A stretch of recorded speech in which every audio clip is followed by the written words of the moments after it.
অ্যাসোসিয়েশনের পক্ষ থেকে আজকে যেটা দেখতেছে ইসরায়েলের পণ্য বয়কট আমরা ডাক দিয়েছি। একদিন ইসরায়েলের যত আজকাল পণ্য আছে এবং ইত্যাদি ইত্যাদি সহ আমরা যশোরের পণ্য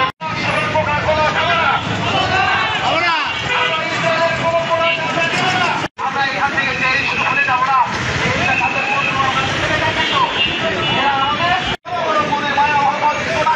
সারা দেশের মানুষ একত্র হয়ে তাদের আমরা চাই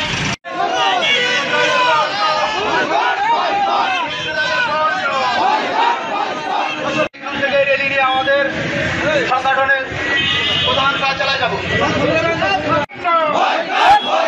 বছরবাসীর পর